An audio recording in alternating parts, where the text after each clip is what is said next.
नमस्कार दोस्तों, मैं रविंद्र त्रिपाठी आप सबका अपने YouTube channel cinema with Ravindra Tripathi पर स्वागत करता हूं। दोस्तों, आज मैं जिस फिल्म की चर्चा करने जा रहा हूं उसका नाम है सर्कस, जो इस साल के अंत में यानी 23 दिसंबर को रिलीज होने जा रही है। और इसके निर्देशक हैं रोहित शेट्टी, और इसमें जो मुख्य भूमिका है वो रणबीर सिंह की है और वरुण शर्मा की है जो कॉमेडियन है। अब आप पूछेंगे कि इसके रिलीज होने के इतने दिन पहले मैं इसकी चर्चा क्यों कर रहा हूँ। दो वजह हैं। पहली वजह तो ये है कि हमारे एक मित्र सुशील कुमार सिंह, जो हमारे कलीग रह चुके हैं, यानी मेरे कलीग रह चुके हैं, और उन्होंने और एक लेख लिखा है। वे सुशील कुमार सिंह बड़े सिनेमा रसिक भी हैं, तो उन्होंने एक लेख मुझे भेजा है जिसमें उन्होंने सर्कस का एक बैकग्राउंड भेजा है कि इस फिल्म की बनने की कहानी क्या है और किस कहानी पर यह आधारित है। कुछ तो मुझे पहले मालूम था, लेकिन जो पूरा विस्तार से उन्होंने बताया है वो मुझे पहले जानकारी नहीं थी।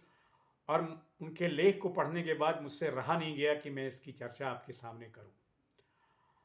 ये जो फिल्म है सर्कस, आप सब पढ़ चुके होंगे सोशल मीडिया पर कि ये शेक्सपियर का जो नाटक है कॉमेडी ऑफ एरर्स पर आधारित है। लेकिन इसकी इसकी जो कहानी है हिंदी में बनने की या हिंदुस्तान में बनने की बड़ी रोचक है। सुशील कुमार सिंह ने अपने लेख में लिखा है कि ये जो फिल्म है यानी कि सर्कस, उसके यानी कॉमेडी ऑफ एरर्स के फिल्म बनने का हिंदुस्तान में 150 साल से भी एक पृष्ठभूमि उसकी तैयार हो रही थी। शेक्सपियर तो वैसे आप जानते हैं 16वीं सदी के नाटककार हैं, अंग्रेजी के बड़े नाटककार हैं, पर उनके इस कॉमेडी ऑफ एरर्स पर जो बंगाल के बहुत बड़े समाज सुधारक और विद्वान थे श्री ईश्वर चंद्र विद्यासागर, उन्होंने इसको आधार बना करके एक उपन्यास लिखा था जिसका नाम था भ्रांति विलास। फिर से दोहरा रहा हूँ, भ्रांति विलास। भ्रांति विलास एक उपन्यास के रूप में आया था, नाटक के रूप में नहीं आया था। पर भ्रांति विलास पर उत्तम कुमार ने इसी नाम से फिल्म बनाई, जो बंगला की बड़ी लोकप्रिय फिल्म मानी जाती है। और फिर एक फिल्म बनी दो दूनी चार, जो बिमल राय ने बनाई थी, वो इसके निर्माता थे। हालांकि फिल्म रिलीज होने के पहले ही उनका निधन हो गया था, पर वो किशोर कुमार थे उसमें और असित सेन थे। आप लोगों ने कईयों ने देखा होगा, मैंने तो देखी है वो फिल्म, बड़ी मज़ेदार थी, कॉमेडी थी, बड़ी अच्छी थी। उसके बाद कॉमेडी और एरर्स पर जो तीसरी बड़ी फिल्म बनी, जो हिंदी की अत्यंत ही रोचक कॉमेडी में एक मानी जाती है, जिसका नाम है अंगूर। उसके निर्देशक थे गुलजार।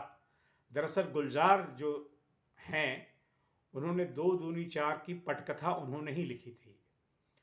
और वो बिमल राय के साथ कई फिल्में कर चुके थे और पटकथा लिखी थी, बड़ी मज़ेदार पटकथा थी। लगभग वही पटकथा अंगूर में आई, और अंगूर में संजीव कुमार थे, मौसमी चटर्जी थी और देवेंद्र वर्मा थे जो कॉमेडी थे। ये जो कॉमेडी ऑफ एरर्स है और उस पर जितनी फिल्में बनी हैं वो दो लोगों के डबल रोल पर है।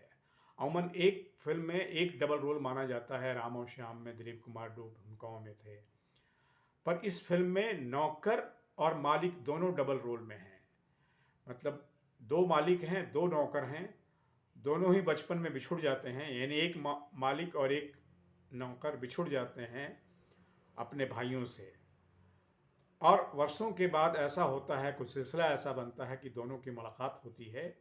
और मुलाकात जिन परिस्थितियों में होती है वो बहुत ही रोचक, हंसाने वाली, full of comedy, full of laughter है। अंगूर जिन्होंने देखी होगी, मैंने तो अंगूर उसी समय देखी थी जब वो रिलीज हो गई थी। अभी भी यदा कदा मैं उसको देख लेता हूँ सोशल मीडिया साइट्स पर। और खास करके संजीव कुमार का जो उसमें अभिनय था वो लाजवाब था। संजीव कुमार बहुत बड़े अभिनेता थे ही, तो उन्होंने बहुत अच्छा रोल किया था उसमें। लेकिन ये जो कॉमेडी ऑफ एरर्स पर जो नई फिल्म बनने जा रही है रोहित शेट्टी की, वो भी बड़ी रोचक होनी चाहिए, ऐसा ऐसा मुझे इसलिए भरोसा है कि रोहित शेट्टी जो हैं उनको मैं मानता हूँ कि बहुत अच्छी कॉमेडी बनाते हैं। गोलमाल सीरीज में बहुत अच्छी कॉमेडी बनाई, अब वो बना रहे हैं इस पर कॉमेडी ऑफ एरर्स जो शेक्सपियर का है। और जो कहानी हिंदुस्तान में ईश्वर चंद्र विद्यासागर के उपन्यास भ्रांति विलास से शुरू हुई थी, उसकी 2022 में जाकर के उसका एक और रूप देखने को मिल रहा है। यही वजह है कि आज मैंने ये जो सर्कस फिल्म आने वाली वाली है, इसके बैकग्राउंड पर आपके सामने एक वीडियो किया है। मुझे लगता है कि ये सारी जानकारियाँ हैं, जो इसका इतिहास है, जो इसका बैकग्राउंड है, जो कंटिन्यूटी है, जो 1869 में शुरू हुआ था, यानी विद्यासागर के ज़माने में। हालांकि फ़िल्म बनी 20वीं शताब्दी में, उत्तम कुमार ने पहली फिल्म बनाई बांग्ला में, जैसा कि मैं कह चुका हूँ। तो अब एक नया इसका रूप देखने को मिल रहा है। कैसा करते हैं, रणवीर सिंह के लिए बड़ा चुनौतीपूर्ण है, क्योंकि उनकी पिछली फिल्में पिट चुकी हैं, सफल नहीं रही हैं। हाल की फिल्में कुछ तो सही है सफल, लेकिन ये फिल्म जो है उनकी, जो पिछली एक दो फिल्में उनकी सफल नहीं हो पाई हैं, तो उनके लिए भी बड़ी चुनौती है। रोहित शेट्टी के लिए तो है ही, और साथ ही साथ मेरे लिए और हम सब के लिए, जो मैं शेक्सपियर को भी बहुत पसंद करता हूँ। शेक्सपियर एक बड़े राइटर हैं दुनिया के, अंग्रेज़ी के सबसे बड़े नाटक हैं, दुनिया के सबसे बड़े नाटककारों में उनकी गणना की जाती है। उनके कई नाटक पर पूरी दुनिया में फिल्में बनी हैं, और हिंदुस्तान में फिर से बनने जा रही है एक film. This is the greatness of Shakespeare. और अब देखना है कि ये जो ग्रेटनेस है शेक्सपियर का, उसको रोहित शेट्टी किस तरह, किस भंगिमा में पेश करते हैं। हालांकि उन्होंने कुछ नई तब्दीलियां की हैं, कुछ और कैरेक्टर्स रखे हैं, उन सब के बारे में तो मैं फिर 23 तारीख के पहले जो है और बताऊंगा आपको। हालांकि उसका टीजर भी आ चुका है सर्कस का। लेकिन ये सब कहानी मुझे बड़ी रोचक लगी। तो सुशील कुमार सिंह के लेख को पढ़ने के बाद जो मेरे मन में ख्याल आए, वो आपके सामने रख रहा हूँ। एक बार मैं फिर से शेक्सपियर को देखूँगा, इसके लिए मैं थोड़ा सा, मुझे उत्तेजना है, एक क्रिएटिव उत्तेजना है।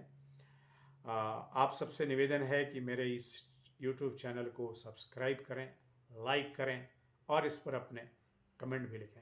आज की वीडियो में दोस्तों सिर्फ इतना ही। Thank you very much.